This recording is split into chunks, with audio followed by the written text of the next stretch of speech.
ബോബി ചെമ്മണ്ണൂരിനെ കസ്റ്റഡിയിൽ എടുത്തിരിക്കുകയാണ് Kochi central police. നടി ഹണി റോസിൻ്റെ പരാതിയിലാണ് ബോബി ചെമ്മണ്ണൂരിനെതിരെ പോലീസ് ഇത്തരത്തിലൊരു നടപടിയിലേക്ക് എത്തി നിൽക്കുന്നത്. നമുക്കറിയാം, കഴിഞ്ഞ കാലങ്ങളിലെല്ലാം തന്നെ ബോബി ചെമ്മണ്ണൂർ അദ്ദേഹത്തിൻ്റെ മാർക്കറ്റിംഗ് സ്ട്രാറ്റജി എന്ന് പറഞ്ഞാൽ ഇത്തരത്തിലുള്ള ദ്വയാർത്ഥപരമായ പരാമർശങ്ങളായിരുന്നു. അദ്ദേഹത്തിൻ്റെ ബിസിനസ് സംരംഭങ്ങളോടൊപ്പം തന്നെ അദ്ദേഹത്തിന് മാർക്കറ്റ് ചെയ്യാൻ നന്നായി അറിയാവുന്ന ഒരു വ്യക്തിയാണ് ബോബി ചെമ്മണ്ണൂർ, അല്ലേ? എൻ്റെ ഒരു കാഴ്ചപ്പാടിൽ ഇത്രത്തോളം കണ്ണിങ് ആയിട്ടുള്ള ഒരു മനുഷ്യൻ, ഇത്രത്തോളം ബിസിനസ് സ്ട്രാറ്റജി ഉള്ള ഒരു വ്യക്തി, അദ്ദേഹം മനഃപൂർവ്വം ക്രിയേറ്റ് ചെയ്യുന്നതല്ല ഇത്തരത്തിലുള്ള ആ സീൻസൊക്കെ.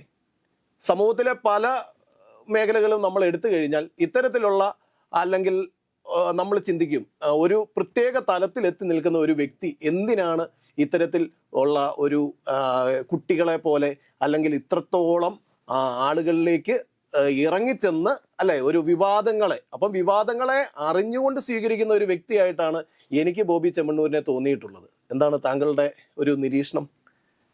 എനിക്ക് ഈ ബോബി ചെമ്മണ്ണൂർ യഥാർത്ഥത്തിൽ ഒരു ധനാഢ്യനായ വിഡ്ഢിയായിട്ടാണ് എനിക്ക് എപ്പോഴും ഫീൽ ചെയ്തിട്ടുള്ളത്. അദ്ദേഹത്തിന് മാർക്കറ്റ് ചെയ്യാൻ വേണ്ടിയിട്ട് പ്രത്യേക ഡ്രസ് കോഡ് ഉണ്ടാക്കി ചട്ടയും മുണ്ടോട്ട് നടക്കുന്നു. അതുപോലെ തന്നെ പുള്ളിയുടെ ഹെയർ സ്റ്റൈല്, അദ്ദേഹത്തിന് ഈ ഇടപെടിയിൽ ഒക്കെ വളരെ വ്യത്യസ്തമായി നിൽക്കുന്നു എന്നുള്ളത് സത്യം തന്നെയാണ്. അദ്ദേഹത്തിന് മാർക്കറ്റ് ചെയ്യാൻ വേണ്ടി കണ്ടെത്തിയൊരു മാർഗം തന്നെയാണ്. പക്ഷേ അദ്ദേഹം സ്വയം മാർക്കറ്റ് ചെയ്യുന്നതോടൊപ്പം തന്നെ ജനങ്ങൾക്ക് വലിയ ബുദ്ധിമുട്ടുണ്ടാക്കുന്നു എന്നുള്ളത് തന്നെയാണ്. അദ്ദേഹത്തിന് അടിമുടി ദുരൂഹം എന്നാണ് എനിക്ക് ഒറ്റ ഇതായിട്ട് പറയാനുള്ളത്. ഒരു വ്യവസായി അല്ലെങ്കിൽ ഒരു വലിയ കച്ചവടക്കാരൻ എന്നുള്ള രീതിയിൽ അദ്ദേഹം ചിലപ്പോൾ വലിയ വിജയങ്ങളൊക്കെ കൊയ്ത ആളായിരിക്കും. പക്ഷേ ജനങ്ങൾക്ക് മൊത്തം ബുദ്ധിമുട്ടുണ്ടാക്കുകയും അദ്ദേഹം ഓരോ ദിവസവും ഓരോ തരത്തിലുള്ള ഇത്തരത്തിൽ ഒരു ദുരന്തമായി മാറുകയും സാമൂഹ്യ ദുരന്തമായി മാറുന്ന കാഴ്ചയാണ് നമ്മൾ കുറേ കാലമായി കണ്ടെത്തുന്നത്. ഇപ്പം എന്ത് പ്രോഗ്രാം നടത്തിയാലും അദ്ദേഹം അതിൽ എന്തെങ്കിലും ഒരു വിവാദം ഉണ്ടാക്കുക എന്നുള്ളതാണ്. ഇപ്പം അദ്ദേഹം ഒരു ഇറച്ചിക്കട തുടങ്ങുന്നു, എന്നിട്ട് ഇറച്ചി വെട്ടുകാരൻ്റെ വേഷത്തിൽ വലിയ ആഡംബര കാറിൽ കോഴിക്കോട് വന്നിറങ്ങുന്നു, അത് വലിയ വിവാദമാകുന്നു. അതുപോലെ തന്നെ അദ്ദേഹം വേറെ ഈ ചായപ്പൊടി വിൽക്കുന്നു, എന്നിട്ട് അതിൽ ലക്കി ഡ്രോ നടത്തിയിട്ട് ഒരു തരം ചൂതാട്ടം നടത്തുന്നു, അതിൽ വലിയ വിവാദം ഉണ്ടാകുന്നു. ഇവിടെ ചെറായിനടുത്ത് കള്ള് ഷാപ്പ് ആരംഭിച്ചിട്ട് ആ കള്ള് ചെത്തുകാരൻ്റെ വേഷത്തിൽ വന്നുകൊണ്ട് അവിടെ നൃത്തം ചവിട്ടി അദ്ദേഹം വലിയ ഇതിൽ വിവാദം ഉണ്ടാക്കുന്നു. തുടങ്ങിയ എല്ലാ പരിപാടികളിലും അദ്ദേഹം ഇത്തരത്തിലുള്ള നെഗറ്റീവ് പബ്ലിസിറ്റിയിലൂടെ ആളുകളുടെ ശ്രദ്ധ ആകർഷിക്കാൻ വേണ്ടി ശ്രമിക്കുന്നു എന്നുള്ളതാണ്. കഴിഞ്ഞ 10 വർഷത്തിനിടയിൽ അദ്ദേഹം കാണിച്ചു കൂട്ടിയിരിക്കുന്ന കോപ്രായങ്ങളുടെ കണക്കെടുത്ത് നമുക്ക് കുറേ നേരം ഇരുന്ന് സംസാരിക്കേണ്ടി വരും. അത്രയേറെ കോപ്രായങ്ങൾ അദ്ദേഹം കാണിച്ചിട്ടുണ്ട്. ഇത് അദ്ദേഹത്തിനും കുടുംബത്തിനും ഒക്കെ ബുദ്ധിമുട്ടുണ്ടാക്കുന്നത് ശരി തന്നെ. പക്ഷെ സമൂഹത്തിൽ ആകമാനം ബുദ്ധിമുട്ടുണ്ടാക്കുന്നത് യഥാർത്ഥത്തിൽ ജനങ്ങൾ അദ്ദേഹത്തോട് ഇത് നിർത്തണം എന്ന് പറയുന്ന അവസ്ഥയിലേക്ക് എത്തിച്ചിരിക്കുന്നുള്ളതാണ്. ഇപ്പം ഹണി റോസുമായി ബന്ധപ്പെട്ട് നമുക്കറിയാം, അദ്ദേഹം ആലക്കോട്, കണ്ണൂർ ജില്ലയിലെ ആലക്കോട് ബോബി ചെമ്മണ്ണൂരിൻ്റെ ചെമ്മണ്ണൂർ ജ്വല്ലറി ഉദ്ഘാടന സമയത്താണ് ഈ ബോഡി ഷേമിങ് നടക്കുകയും ദ്വയാർത്ഥ പ്രയോഗം നടത്തുകയും കുന്തി ദേവിയോട് ഉപമിക്കുകയൊക്കെ ചെയ്തുകൊണ്ടുള്ള ചില ഇതൊക്കെ അദ്ദേഹം അതുമായി ബന്ധപ്പെട്ട് ഈ വിവാദവുമായി ബന്ധപ്പെട്ട് പിന്നീട് നടത്തിയ അഭിമുഖം, ഒരു യൂട്യൂബ് ചാനൽ നൽകിയ അഭിമുഖത്തിൽ അദ്ദേഹം കൈകൊണ്ടൊക്കെ ആക്ഷൻ കാണിക്കുന്നൊക്കെയുണ്ട്. അപ്പോൾ യഥാർത്ഥത്തിൽ ഈ ഹണി റോസിനെ വെച്ച് മാർക്കറ്റ് ചെയ്യാൻ വേണ്ടി അദ്ദേഹം ശ്രമിക്കുകയും അതുപോലെ തന്നെ ഹണി റോസിന്റെ സ്ത്രീത്വത്തെ അപമാനിക്കുന്ന രീതിയിലുള്ള ചില പ്രയോഗങ്ങൾ നടത്തുകയൊക്കെ ചെയ്തത് അദ്ദേഹത്തിന് ചിലപ്പോൾ ഒരു ഹോബിയായി തോന്നിയേക്കാം. പക്ഷേ ഇത് ഒരു സ്ത്രീയോട് എങ്ങനെ പെരുമാറണം, സമൂഹത്തിൻ്റെ മുന്നിൽ എങ്ങനെയാണ് മാന്യമായി പെരുമാറേണ്ടത് എന്നൊക്കെ പഠിക്കുന്നതിന് പകരം ഞാൻ വലിയ കാശുകാരനാണെന്നും അതുകൊണ്ട് എൻ്റെ കാശിൻ്റെ ഹുങ്ക് എല്ലാ ആളുകളും അനുഭവിച്ചോളണം എന്നൊക്കെയുള്ള നിലപാടാണ് ഈ ബോബി ചെമ്മണ്ണൂരിനുള്ളത് എന്നുള്ളതാണ് നമ്മളിൽ കാണുന്നത്. ഇപ്പം അദ്ദേഹം മറഡോണയെ കാണാൻ വേണ്ടി പോവുകയും മറഡോണയെ കൊണ്ടുവന്ന് അദ്ദേഹം കണ്ണൂരിൽ വലിയൊരു പ്രോഗ്രാം നടത്തുകയൊക്കെ ചെയ്ത് വലിയ അത് ഏഷ്യയിൽ തന്നെ ഏറ്റവും വലിയ വ്യവസായി എന്നുള്ള രീതിയിലൊക്കെയുള്ള ഖ്യാതിയൊക്കെ അദ്ദേഹത്തിന് ലഭിച്ചെങ്കിൽ പോലും യഥാർത്ഥത്തിൽ അദ്ദേഹം മറഡോണയെ പറ്റിക്കുകയായിരുന്നു എന്നുള്ളതാണ്. മറഡോണയെ അദ്ദേഹം പറ്റിക്കുന്നു, ഇവിടെയുള്ള എല്ലാ ആളുകളെയും പറ്റിക്കുന്നു എന്നുള്ളതാണ് അദ്ദേഹം. ഇപ്പം തന്നെ നമുക്ക് നോക്കാം, ചായപ്പൊടി വിൽക്കുന്നു, അതിൽ ലക്കി ഡ്രോ നടത്തുന്നു, എന്നിട്ട് ആളുകൾക്ക് സമ്മാനം കൊടുക്കുന്നു. അദ്ദേഹം എൻ്റെ തന്നെ വയനാട്ടിലുള്ള 1000 ഏക്കർ ചായത്തോട്ടത്തിൽ നിന്ന് ഞാൻ തന്നെ ഉൽപ്പാദിപ്പിക്കുന്ന ചായയാണ് ഈ വിൽക്കുന്നതെന്നൊക്കെ പറഞ്ഞുകൊണ്ട് വെക്കുന്നു. അവിടെ ഈ കഴിഞ്ഞ ന്യൂ ഇയർ പാർട്ടി, വലിയ DJ പാർട്ടി നടത്താൻ വേണ്ടി തീരുമാനിക്കുന്നു. വയനാട് ദുരന്തം നടന്നിട്ട് ആകെ 4-5 മാസമായിട്ടുള്ളൂ. അപ്പോൾ അതിനിടയിലാണ് അദ്ദേഹം അവിടെ ചെന്നിട്ട് വലിയൊരു പ്രോഗ്രാം, ഒരുപാട് ആളും ബഹളവും ഒക്കെ ഉള്ള വലിയ പ്രോഗ്രാം നടത്താൻ വേണ്ടി. പക്ഷേ ഹൈക്കോടതി ഇടപെടുകയും ആ പ്രോഗ്രാം ബാൻ ചെയ്യുകയൊക്കെ ചെയ്തതുകൊണ്ട് ആ പ്രോഗ്രാം നടന്നില്ല എന്നുള്ളതാണ്. പക്ഷേ ഈ ഈ ഈ ദേശീയ ദുരന്തമായി പ്രഖ്യാപിക്കേണ്ട ഒരാളാണ് ഇയാൾ എന്നാണ് എനിക്ക് തോന്നിയിട്ടുള്ളത്. അത്രയേറെ ദുരന്തമാണ് ഇദ്ദേഹം ഈ സമൂഹത്തിൽ ഉണ്ടായിക്കൊണ്ടിരിക്കുന്നത് എന്നുള്ളതാണ്. ഇപ്പം ഹണി റോസ് അദ്ദേഹത്തിനെതിരെ പരാതി കൊടുക്കാൻ വേണ്ടി രംഗത്ത് വന്നു എന്നുള്ളത് തന്നെ ശരിക്കും പറഞ്ഞാൽ അത്ഭുതകരമാണ്. കാരണം അദ്ദേഹത്തിന്റെ പണത്തിന് മുന്നിൽ പലരും, പ്രത്യേകിച്ചിട്ടും സിനിമാ താരങ്ങളൊക്കെ അദ്ദേഹത്തിന്റെ പണത്തിന് മുന്നിൽ ഒച്ചാനിച്ച് നിൽക്കുന്ന കാഴ്ചയാണ് പലപ്പോഴും നമ്മൾ കണ്ടിട്ടുണ്ട്. കാരണം ഈ ഉദ്ഘാടനത്തിന് പോവുക അല്ലെങ്കിൽ അവരുടെ പ്രോഗ്രാമിനൊക്കെ പങ്കെടുക്കുക എന്ന് പറഞ്ഞാൽ വലിയ പണം മേടിച്ചിട്ടുള്ള പ്രോഗ്രാമാണ്. അപ്പോൾ അതാരും വേണ്ടാന്ന് വെക്കില്ല. കാരണം ഈ ഉദ്ഘാടനത്തിലൂടെയും മറ്റൊക്കെയാണ് പല താരങ്ങളും അവരുടെ ഇപ്പൊ പലപ്പോഴും സിനിമയൊക്കെ കുറഞ്ഞു വന്ന സ്ഥിതിക്ക് ഹണി റോസ് ഒക്കെ പല സ്ഥലങ്ങളിൽ ഉദ്ഘാടനത്തിന് മാത്രം പോയിട്ടാണ് കുറെ കാലമായിട്ട് നിലനിൽക്കുന്നത് തന്നെ. അപ്പൊ അവർക്ക് അവരുടെ വലിയ ഭാരിച്ച ജീവിത ചെലവൊക്കെ വെച്ച് നോക്കുമ്പോൾ ഇത്തരത്തിലുള്ള പ്രോഗ്രാം ഒക്കെ ചേർത്തുകൊണ്ടായിരിക്കും അവർ ജീവിതം മുന്നോട്ട് കൊണ്ടത്.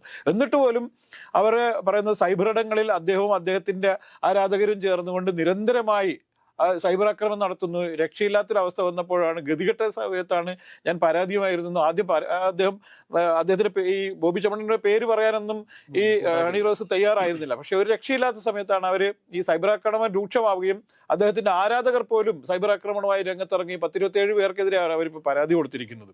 അത് ഒരു സ്ത്രീയെ യഥാർത്ഥത്തിൽ അപമാനിക്കുക എന്നുള്ളതാണ്. പിന്നെ അവർക്കെതിരെയുള്ള ആരോപണം അവരുടെ ഡ്രസ് സ്റ്റൈലിനെ കുറിച്ചാണ്. അപ്പം എന്ത് ഡ്രസ്സ് ധരിക്കണം എന്ന് ഓരോ സ്ത്രീയാണ് തീരുമാനിക്കുന്നത്. അവരൊരിക്കലും അവർക്ക് പറ്റാത്തൊരു ഡ്രസ്സൊന്നും അവർ ധരിച്ചിട്ടില്ല. അത് അവരുടെ ഇഷ്ടമാണ്. പിന്നെ മാത്രമല്ല, ലോകത്തിലെ ആകമാനം സെലിബ്രിറ്റികളൊക്കെ പല രീതിയിൽ ഡ്രസ്സ് ധരിക്കുന്നു. അവർ ഡ്രസ്സിങ്ങിലൂടെയൊക്കെയാണ് പിന്നെ ആളുകളുടെ പിടിച്ചു നിൽക്കുന്നത്. അപ്പോൾ അതൊന്നും ഇവർക്ക് താല്പര്യമുണ്ടെങ്കിൽ അവരെ ഉദ്ഘാടനത്തിന് വിളിക്കാം, അവർക്ക് താല്പര്യമില്ലെങ്കിൽ അവർ വരുന്നില്ല എന്ന് കണ്ട് അവരെ വിടുക, വേറെ താരത്തെ വിളിക്കുക എന്നല്ലാതെ അവരെ പിന്നീട് അപമാനിക്കുന്നതാണ് പല സ്ഥലങ്ങളിൽ കണ്ട്. അവർ പ്രോഗ്രാം നടക്കുന്നതൊക്കെ പോയി എൻ്റെ കയ്യിൽ റോസ് ഉണ്ട്, ഹണി ഇല്ല എന്നൊക്കെ പറഞ്ഞുകൊണ്ടുള്ള ചില പ്രയോഗങ്ങളൊക്കെ നടത്തുന്നു. ഇതൊക്കെ യഥാർത്ഥത്തിൽ ഒരു സ്ത്രീയെ ഒരു നടി എന്നുള്ള നിലയിൽ മാത്രമല്ല, ഒരു സ്ത്രീ എന്നുള്ള നിലയിൽ തന്നെ അവർക്കെതിരെ നടത്തിയ ഏറ്റവും വലിയ അധിക്ഷേപമാണ്.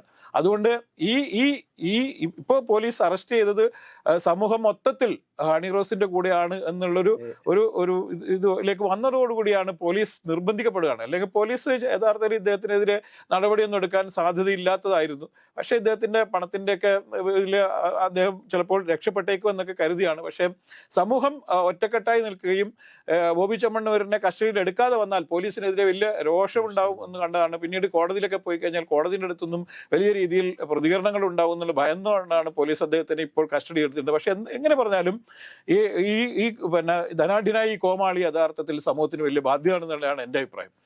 അദ്ദേഹം ഈ കഴിഞ്ഞ ദിവസം തന്നെ ശ്രദ്ധിച്ചാൽ അറിയാം, ഈ പ്രശ്നങ്ങൾ ഇങ്ങനെ സങ്കീർണമായിക്കൊണ്ടിരിക്കുന്നതിനിടയിൽ തന്നെ അദ്ദേഹത്തോട് ഒരു ചോദ്യം ചോദിക്കുന്ന അവസരത്തിൽ അദ്ദേഹം വീണ്ടും അതേപോലെയുള്ള ദ്വയാർത്ഥപരമായ പരാമർശങ്ങൾ ഈ നടിയെ മുൻനിർത്തി ഞാൻ നടി എന്നാണ് ഉദ്ദേശിച്ചത് എന്ന രീതിയിലേക്ക് ഒരു പരാമർശം നടത്തുകയുണ്ടായി.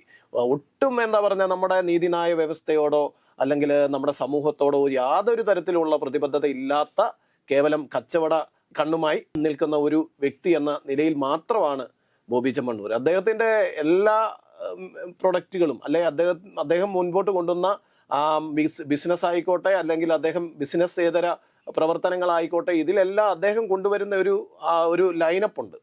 ആ ലൈനപ്പിലെല്ലാം തന്നെ അദ്ദേഹത്തിന് പുറകില് വർക്ക് ചെയ്യാൻ വേണ്ടിയുള്ള ഒരു PR ടീം തന്നെ, അതുപോലെ തന്നെ താങ്കൾ നേരത്തെ സൂചിപ്പിച്ച പോലെയുള്ള ഒരു ആരാധക വൃന്ദം, അവരെ ബോച്ചെ എന്ന പേരിൽ ഇദ്ദേഹത്തിന്റെ ഫാൻസ് ക്രിയേറ്റ് ചെയ്യാൻ വേണ്ടി ഒരു വെബ്സൈറ്റ്, ആ വെബ്സൈറ്റിൽ എന്താ പറയുക, താല്പര്യമുള്ളവർക്ക് പേര് വിവരങ്ങളൊക്കെ നൽകി അവരുടെ രജിസ്ട്രേഷൻ നടപടികളിലേക്ക് വരുമ്പോൾ ഈ എല്ലാവരും തന്നെ എന്താ പറയുന്നത്, അദ്ദേഹം കൊണ്ടുവന്ന മറ്റൊരു സവിശേഷത ഞാൻ എടുത്തു പറയുകയാണ്.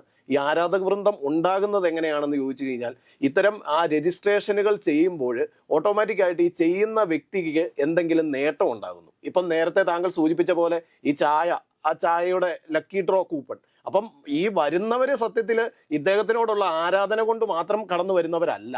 ഇതിൽ നിന്ന് എന്തെങ്കിലുമൊക്കെ ബെനഫിറ്റ് മീൻസ് എന്തെങ്കിലും സാമ്പത്തിക വരുമാനം അല്ലെങ്കിൽ തനിക്ക് എന്തെങ്കിലും നേട്ടം അല്ലേ, അപ്പൊ ഇത്രയും വലിയ ഒരു ബിസിനസ് രംഗത്ത് നിൽക്കുന്ന ഒരാളെന്ന രീതിയിൽ ഇന്നത്തെ കാലത്ത് എന്താ പറയുക, ജോലിയാവാം അല്ലെങ്കിൽ പൈസയാകാം, അപ്പൊ ഇതെല്ലാം പ്രതീക്ഷിച്ച് ഇദ്ദേഹത്തിന്റെ ആ ഒരു സർക്കിളിലേക്ക് കടന്നു വരുന്നവരാണ്. അപ്പൊ അവര് തങ്ങളുടെ അല്ലെങ്കിൽ ഒരു എന്താ പറയുക ഇഷ്ടപ്പെടുന്ന ഒരു വ്യക്തി എന്നതിൽ കവിഞ്ഞ് ആ ഒരു ആരാധന എന്നതിനേക്കാൾ എനിക്ക് തോന്നുന്നത് ഈ പറയുന്ന രീതിയിൽ ഒരു ഫോർമേഷനാണ്. അവിടെ ഒരു എന്താ പറയുക പരിവാര വൃന്ദത്തെ അവരറിയാതെ തന്നെ ചേർക്കുക.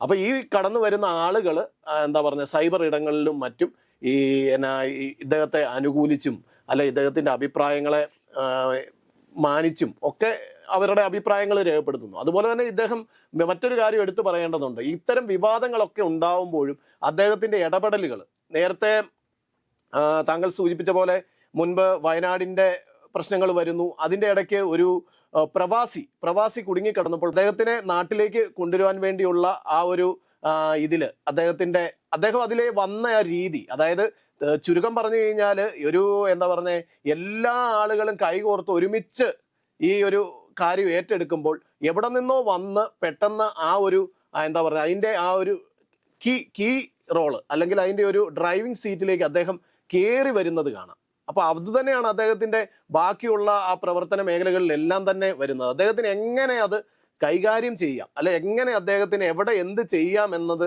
കൃത്യമായ ഒരു അജണ്ടയുണ്ട്. അപ്പൊ എനിക്ക് തോന്നുന്നു ഈ നെഗറ്റീവ് പബ്ലിസിറ്റിയും അതുപോലെയുള്ള ഇത്തരം വിവാദങ്ങളെല്ലാം തന്നെ അദ്ദേഹത്തിന്റെ എന്താ പറയുന്നത് ഈ ബിസിനസിനെയും അതുപോലെ തന്നെ അദ്ദേഹത്തിന്റെ എന്താ പറഞ്ഞ ഇമേജിനെയും വർദ്ധിപ്പിക്കുവാൻ വേണ്ടി ഉള്ള ഒരു കരുതിക്കൂട്ടിയുള്ള ഒരു ഇടപെടൽ പോലെയാണ് എനിക്ക് തോന്നുന്നത്. അല്ല, അത് ഞാൻ നേരത്തെ അതാ പറഞ്ഞത്. ഇദ്ദേഹം യഥാർത്ഥത്തിൽ ഇത്തരത്തിലുള്ള എവിടെയൊക്കെ ഗ്യാപ്പ് ഉണ്ടോ അവിടെയൊക്കെ നുഴഞ്ഞു കയറുകയും അവിടെ കോമാളിത്തം കാണിച്ചുകൊണ്ട് അവിടെ ആളാവുകയും ഇപ്പം മാധ്യമങ്ങൾക്ക് വലിയ രീതിയിൽ അഡ്വർടൈസ്മെന്റ് കൊടുക്കുന്നു എന്നുള്ളത് കൊണ്ട് തന്നെ ഇദ്ദേഹത്തിന്റെ എല്ലാ കോമാളിത്തരങ്ങളും വിഷ്വൽ മീഡിയയിലൂടെയും മറ്റ് യൂട്യൂബ് ചാനലിലൂടെയും മറ്റ് സോഷ്യൽ മീഡിയയിലും ഒക്കെ നമ്മൾ കാണേണ്ടി വരുന്നു എന്നുള്ളതാണ്. ഈ കേരള സമൂഹത്തിനിടയിൽ അദ്ദേഹം കയറിക്കൂടിയത് മാധ്യമങ്ങളുടെ കൂടെ സഹായത്തോടു കൂടിയാണെന്ന് നമ്മുടെ ഇതിൽ കാണേണ്ടതുണ്ട്. കാരണം അദ്ദേഹം വലിയ രീതിയിൽ പണം കൊടുക്കുന്നതുകൊണ്ട് മാധ്യമങ്ങൾക്ക് അദ്ദേഹത്തെ എല്ലാ രീതിയിലും സഹിച്ചേ പറ്റുള്ളൂ, അല്ലെങ്കിൽ അദ്ദേഹം എന്ത് കാണിച്ചു കൂട്ടിയാലും അതൊക്കെ ജനങ്ങൾക്ക് ഇടയിലേക്ക് പരത്തിയേ പറ്റുള്ളൂ എന്നുള്ളൊരു ഇതുണ്ട്. ഇപ്പം ഇദ്ദേഹം ഈ ചൂരൽമല ഒക്കെ ഈ മലയിടിച്ചിലുമായി ബന്ധപ്പെട്ട് വലിയ രീതിയിൽ ആൾനാശവും ധനനാഷ്ടവും വീട് നഷ്ടവും ഒക്കെ ഉണ്ടായ സമയത്ത് അദ്ദേഹം മുഖ്യമന്ത്രിയെ നേരിൽ കണ്ട് അദ്ദേഹത്തിന്റെ വയനാട്ടിലുള്ള സ്ഥലത്ത് അദ്ദേഹം ഈ വലിയ രീതിയിൽ വീട് വെച്ചു കൊടുക്കാനൊക്കെ സന്നദ്ധതയൊക്കെ അറിയിച്ചു. അദ്ദേഹം നന്മമരമാണ് എന്നുള്ള രീതിയിൽ പല സ്ഥലങ്ങളിൽ ഇതുപോലെ വീട് ഓഫറുകളൊക്കെ പലർക്കും കൊടുത്തിട്ടുണ്ട്. നമുക്കറിയാം, തിരുവനന്തപുരത്ത് അച്ഛനമ്മയും മരിച്ച് 2 കുട്ടികൾ മാത്രം ഉണ്ടായിരുന്നു. അവിടെ ചെന്ന് അദ്ദേഹം വീട് ഓഫർ ചെയ്തെങ്കിൽ പോലും പിന്നീട് വീടൊന്നും കൊടുത്തിട്ടില്ല എന്നുള്ളത്. പിന്നീട് ആ പിള്ളേർ തന്നെ പറഞ്ഞു, ഞങ്ങൾക്ക് നിങ്ങളുടെ വീട് വേണ്ട എന്ന് പറഞ്ഞു. കാരണം അത്രയും സാമൂഹ്യ വിരുദ്ധരാണ് ഇദ്ദേഹം എന്ന് പിന്നെ പിള്ളേർ പോലും മനസ്സിലാക്കി എന്നുള്ളതാണ്. അപ്പൊ ഈ ഇത്തരത്തിലുള്ള നന്മമരം ആണ് എന്ന് ചമഞ്ഞുകൊണ്ട് അല്ലെങ്കിൽ വലിയ രീതിയിൽ ആളുകളെ സഹായിക്കുന്ന ആളാണ് എന്നുള്ള ഒരു മേൽവിലാസം ഉണ്ടാക്കിയെടുക്കാൻ വേണ്ടിയാണ് ഇത്തരത്തിലുള്ള നുഴഞ്ഞുകയറ്റങ്ങൾ നടത്തുന്നത്.